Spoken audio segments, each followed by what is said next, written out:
Thomas, what do we know so far about how long we could see these closures, and is it really just on film delays?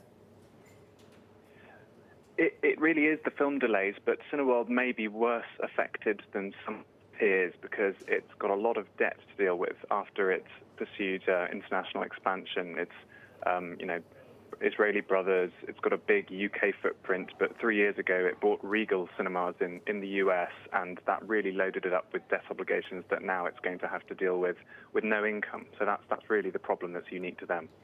We've spoken with the CEO, Mookie, a few times in this programme, and he was really brimming with optimism when we saw that finally the theatres were going to reopen, and quickly had to dial that back. Particularly, it seems as though James Bond was the final nail in the coffin in that respect. But talk to us about what money they now need to raise, what sort of focus there is on trying to secure the financing post to 2021. Can they ride this out until we start getting these blockbusters through the door?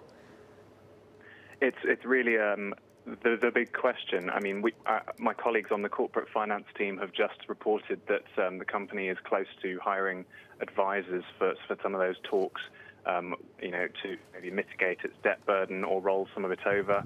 Obviously, it takes two to tango, and some of the lenders may choose to roll some of this over. We'll have to wait and see how those talks go.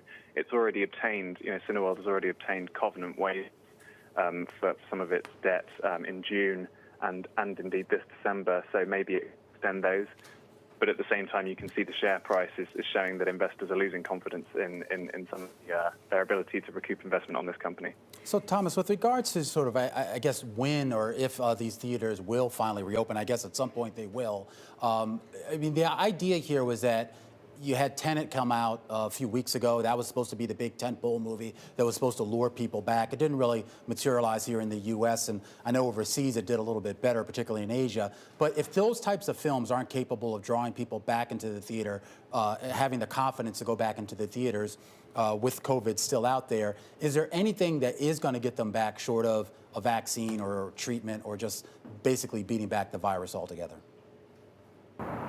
Yeah, I think consumer confidence that things are safe is probably the number one overriding concern. Then number two, you've got to have, really big movies that'll draw people in. And that is where, some blame is being placed at the feet of the movie distributors. So the biggest union that seems active in Cineworld, one in the UK called Oct.05, is blaming the distributors for sort of losing, potentially tens of thousands of jobs today, saying that they're waiting to cash in on these movies instead of supporting this symbiotic relationship.